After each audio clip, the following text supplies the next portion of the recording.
Hey guys, what's going on? So today we got the next part of my CD collection. We're almost done. I should be able to finish either in this video or the next one. Most likely the next one. I got a good bit of stuff to show. But anyways, background, got some Broken Hope going on, Bells of Repugnance. You guys should all know this one. It's a fucking classic album. So yep. First up, we got an album that's pretty good, but I don't really listen to it all that much. Severe Torture, Feasting on Blood.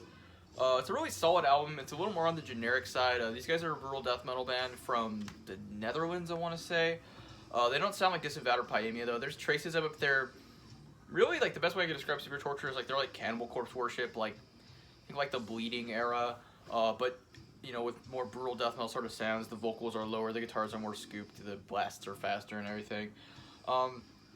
Good shit. There's catchy songs on here, like Feces for Jesus, Decomposing Bitch, Baptized in Virginal Liquid.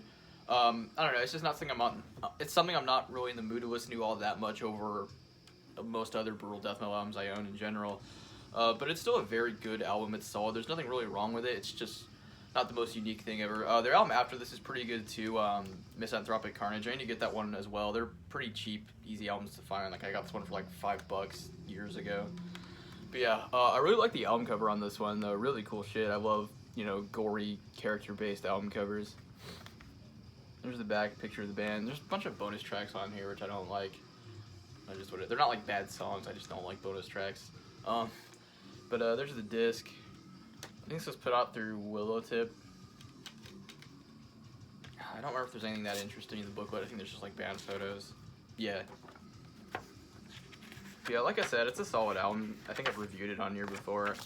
Like, it's good, it's just nothing about this one really stands out to me all that much. It's just like a solid meat and potatoes death metal album. But yeah, like I said, I feel like if it weren't for the vocals and the production, this would be a little more on the... Like, there are a brutal death metal band, but they lean a little more towards the traditional death metal side of things. They're like kind of one of those bands that's like gray area between regular death metal and then like really brutal death metal. Like, they're like just a slightly more brutal Cannibal Corpse is the best way I could describe Severe Torture. But yeah, cool shit. Severe Torture, Feasting on Blood. Next up, we got one of the most important albums in my like musical journey, if you will. Skinless, Progression Towards Evil. Love this album. I was just listening to this the other day, actually.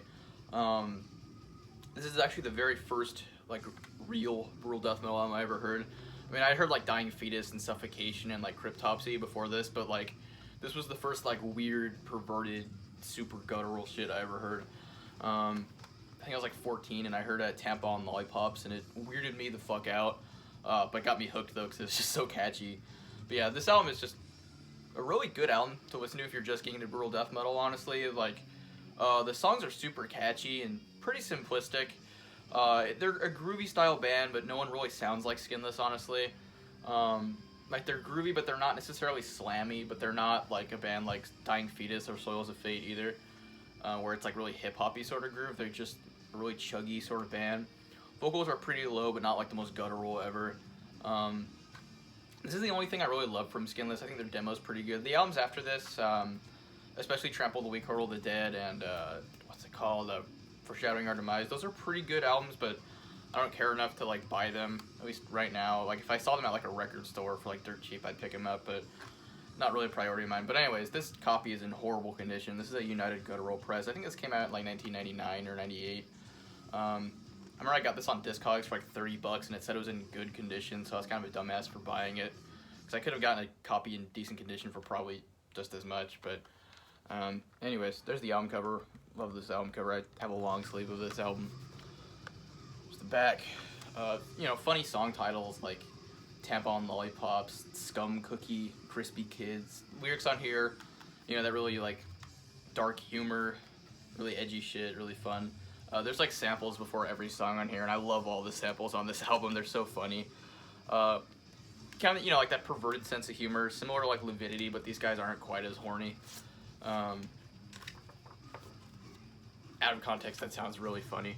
But anyways, there's something really funny in the liner notes on here, though.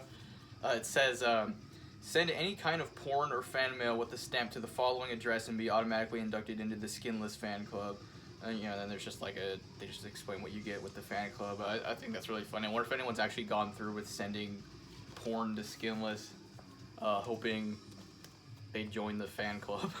But yeah, Can't think of much else to say. The disc on this is like beat to shit, but it plays without skipping like at all, which I find really weird. You can't really see, but yeah. But yep, Skinless, Progression Towards Evil. Love this album. Next up, we got a pretty cool one. This is Sick, Cannibalistic Torment. These guys are a brutal death metal band from LA, so it's sort of local to me.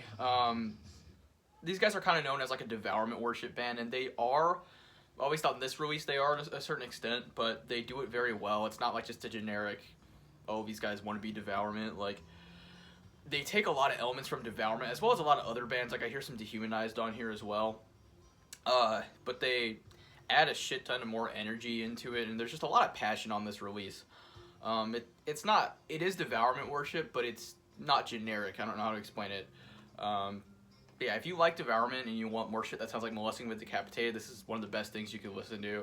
Because it doesn't sound like, it is worship, but it doesn't sound watered down, and not a lot of the riffs sound like stolen or anything. There's grooves on here that you would never hear devourment do anything like. But super cool shit though. I think the most similar thing to devourment here is honestly just like the vocals and the song structures. Just logo on the front. There is some artwork for this album on other pressings, but yeah. I think it's like an EP, and it has their demo, Exsanguination Through Mutilation, as bonus tracks. But the EP side, the Cannibalistic Torment side, I think is way better. Or at least half that's not a record. But there's the disc. Put out through Permeated Records. The booklet kind of like, you know, folds out like a poster, sort of. Got all the lyrics, you know, really typical, like, brutal death metal lyrics, very devourment inspired, but done very well. Again, like I said, this is a really cool band. This is the art. I don't know why they didn't put this on the cover. I mean, I don't mind just having the logo like that. I kind of like how that looks, but this is like the John Zig artwork that's on other pressings on the album cover. Cool shit. And then you got pictures of like the band members on the side. But yeah, really cool band for sure. I hope they put something out sometime soonish. It's been a while. I know they're still active, but yeah, really cool shit. Sick, Cannibalistic Torment, just really energetic stuff. Another thing I'd like to note, I kind of like when album covers are like, I mean, I know it's not the most professional thing ever, but I like when album covers are just like the logo like this. It reminds me of like YouTube videos from like the fucking 2000s and like early 2010s of like a band's song, and instead of the album cover, like they'll just have like the logo.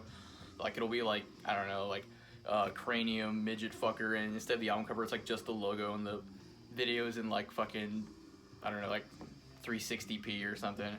I don't know, that's just a weird thing to me that has charm. But anyways, yeah, Sick, Cannibalistic Torment. Sorry, I went off on a fucking tangent there.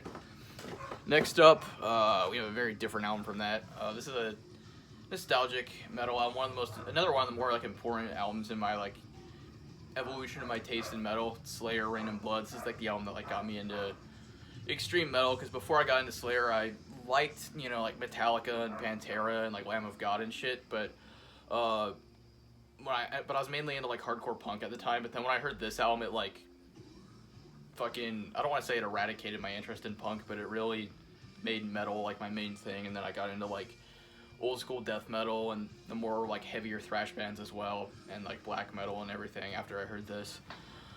But yeah, I also have this on vinyl as well as a bunch of other Slayer albums, but I have it on CD as well, just because when I was like 14, I wanted to be able to hear this like in the car and shit, because I was like a weird kid. I'm not weird, like dumb. There's the disc. You guys all know this album. I kind of hate how this album, there's this term I made up called Master of Puppets Syndrome, where an album is like the band's most critically acclaimed and like their most popular, like it's their most well known, and it has like the overplayed songs, but you will never meet anybody who says it's their favorite. I've met very few people besides myself who will say Rain and Blood is their favorite Slayer album, and I assume it's just because it's the popular one. Nobody wants to admit that it's like their favorite. So people will be like, oh, I like Hell Awaits or South of Heaven or Show No Mercy, but man, nothing tops this album in my opinion. I think it's so fucking good. And I kind of hate that attitude a lot of people have about bands, like, oh, the popular one's bad, so they gotta be like contrarian.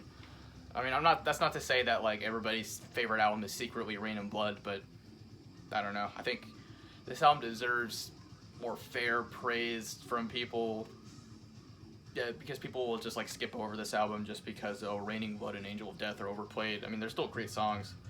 Um, I don't know, but I love this album though.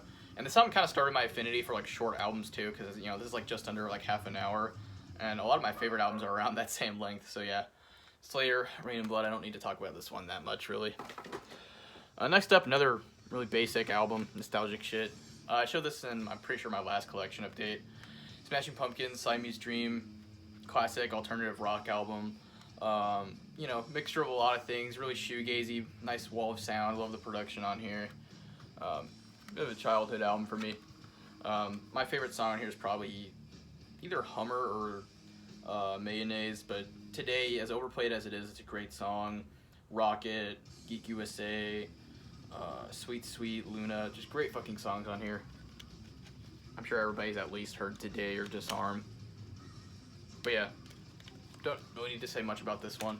It's a pretty mainstream album. Smashing Pumpkins, Siamese Dream. Next up, we have a very different album from Smashing Pumpkins. Soils of Fate, Crime Syndicate, really underrated brutal death metal. In my opinion, these guys are like the grooviest band in probably all of death metal, or fuck, maybe even metal in general. Really hip-hop and hardcore influenced brutal death metal, similar to Dying Fetus. Like take like early Dying Fetus, but just take out a lot of the technical, more noodly parts and just add in more groove. And the groovy parts are even bouncier and more hip-hop inspired. Just really cool shit. Really goofy album cover and aesthetic in general with this band, but they're so fun to listen to, man. The song titles on here are so dumb too, like Kill Us Beware, Blood Money, Crack, Murder Incorporated. Like it's like the dumbest shit, but it's so fun to listen to. There's the disc. This came out in like 2000, I think. There's a funny band. Yeah, the band photos. It's funny. But yeah, this is just some really great shit. Super underrated. Definitely one of my favorites. I need to get their first album as well, Sandstorm. It's really good. But yeah, if you just like groovy death metal, or groovy brutal death metal, like I can't recommend this to you enough. It's so fucking underrated. But yeah, if this band had like a better aesthetic that wasn't so dated, like I feel like they'd be a lot more popular. This actually has Kevin Taylor from Dying Fetus on drums. Yeah, my favorite song here is probably Omerta. I really like that one. Blood Money's another favorite of mine. The song Versus also has Ruben Rosas from Devourment on guest vocals at the end of the song, which is really sick because it's like molesting the Decapitated era Ruben Rosas. Like his voice sounds exactly like it did on that album as it does on that feature on here. But yeah, awesome shit. Souls of Fate, Crime Syndicate. Love it. Next up, this is just like a burn CD of like a Stevie Ray Vaughan best of. Don't need to say much about this. Stevie Ray Vaughan's like one of the best guitarists of all time. You know, blues. Always really liked his guitar tone. Cool shit, you know. Next up, we got a really obvious classic, Suffocation, Pierce from Within. Pretty hard CD to find, too, for like a reasonable price. I remember I got really lucky with this one. I scored for like $30 on a bid on eBay. But it's really hard to find a copy of this for cheap, at least nowadays. But there's the album cover, you know, and there's the back. This is put out through Roadrunner Records in, I think, 1995. This is my favorite Suffocation album. I love Effigy a lot too, and that's a pretty important album to me, but this one, it's just better, in my opinion. Thrones of Blood, that song is just a fucking masterpiece. Depths of Depravity, the title track. This album rules. This has some of the best Mortar Sound production as well, just really beefy sounding. Love the bass tone on here. Yeah, really innovative song structures as well, really maze-like, a lot, you know, really influential to a lot of the brutal death metal bands that would come not long after this. Pretty long album too, but it's never that hard for me to sit through. But yeah, Suffocation, Pierce from Within. Love this album. Alright, next up, a lot of nostalgic shit in this video. Got a bunch of Suicidal Tendency stuff. They were one of my favorite bands in middle school. Of course, they're self-titled first. This is the only one I would still really come back to. I was actually listening to this one earlier this week. Great, like, hardcore punk album. This is before they really started adding a lot of elements of thrash. I mean, the musicianship was definitely there. They had, like, you know, noodly guitar solos and stuff, but just really pissed off album, really energetic, catchy. Every song on here is super memorable. My favorites, I Shot the Devil. I also really like Subliminal, Institutionalized. Everyone knows, you know, All I Wanted Was a Pepsi. I Saw Your Mom is one of my favorites on here. Really fun, edgy, catchy song. But yeah, I love this album so much. It's a great fucking album. But yeah, this came out in like the early 80s, and I know there's a really big gap between this and the rest of their albums. Because after that one, then you got their sophomore, which came out like 1987, Join the Army. This one's a lot thrashier, and I don't like it quite as much. I don't like how Mike changed his vocals. He went from, you know, having those really shouty, pissed off sounding kind of punky vocals to kind of singing more like Lemmy from like Motorhead or something. Which, it works, but I'm not as crazy about it. Like, it doesn't sound bad to me. It's just kind of whatever. This album has really weak production, which I think holds back a lot of the songs. There could be a lot more energy on here than there really is. But it's a solid album. There's nothing really wrong with it. It's just not my favorite. But yeah, Join the Army, Suicidal Tendencies. Really goofy album cover as well. Really funny looking band. And then I have one of those like 5 classic albums box sets that are like $20 and you get 5 CDs in these like flimsy ass jewel cases, little like sleeves. So I have their 3rd album, How Will I Laugh Tomorrow When I Can't Even Smile Today. The title track on this album is great. Trip at the Brain is good. I don't remember much, or Pledge of Allegiance is good. I don't remember much about the rest of this album. This one's definitely a lot more thrashy. I like this one a lot more than Join the Army, that's for sure. Then Feel Like Shit, Deja Vu, Controlled by Hatred. It's like a split EP they did with themselves. I know they like had like a side project that was just straight up thrash. That was like under another name. I don't remember much about it, but I know it has a lot to do with this one. But it's a weird release because there's a lot of like B-sides and alternate versions of songs on here. So yeah, never listened to that one that much. Then Lights, Camera, Revolution. This one's pretty popular. It has, you know, Rob Trujillo on it. This one was pretty good from what I remember. You Can't Bring Me Down's classic. Alone, Lovely is a good song. Disco's Out, Murder's In. It's a funny song title. But yeah, solid. Then Still Psycho After All These Years. This is a re-recording of the debut album. I know because they got like copyright fucked over with the first album with the label or something. This is the first thing I ever heard from Suicidal Tendencies, actually. I remember borrowing this CD from a friend in middle school. And I do like it. It's nowhere near as good as the original, but I do have a soft spot for this version of the album because I heard it first. If I didn't hear this one first, I probably wouldn't like it. The production on here is really good. The re-recording of War Inside My Head, which is actually from the 2nd album, is actually fucking really good. I remember that was in Guitar Hero Metallica. I remember playing that a lot in middle school. But yeah. Still Psycho After All These Years. And then last, The Art of Rebellion. This one's more like funk influence, and I really don't like it that much. This album just feels very to me. I don't know. Not really that much energy on here. It's a lot more commercial. I don't know. I don't care for this one, really. But yeah, that's all the shit I got from Suicidal Tendencies, which is kind of all you need, really. I have pretty much all their most well-known albums. So yeah, what's up next? Okay, next up we got some pretty good stuff. Really big jump in extremity from Suicidal Tendencies to Theurgy. But this is Theurgy with their 2021 demo put out through New Standard Elite. This was my favorite release of last year. Awesome shit, just so energetic, nasty fucking vocals, super fast drums, really technical guitar work and bass work as well. Just really musicianship. The musicianship on here is really impressive. And I don't know, just really unique stuff for a band of this style, really. I can't think of anyone else who sounds that much like Theurgy. There's like little bits of melody in there, here and there. But yeah, I really can't wait to see what this band does next. I know they were on like a split, and they had one song on there that was pretty good. But I can't wait to hear like when they come out with like a full length or something. But yeah, Theurgy, 2021 demo. I said the word demo. Then next up, TSOL, just such a weird, diverse video. TSOL with their self-titled EP from 1980, I don't know, but the early 80s. Classic California hardcore punk. Love this EP. Great shit. Just meat and potatoes hardcore punk, really. This also has their Weathered Statues EP as bonus tracks, which is more death rock. This band changed up their sound a lot over their discography. Like after this EP, then their first album, Dance With Me, has a lot more goth influence, which I really like that one a lot as well. But it's still, like at heart, it's still a punk album.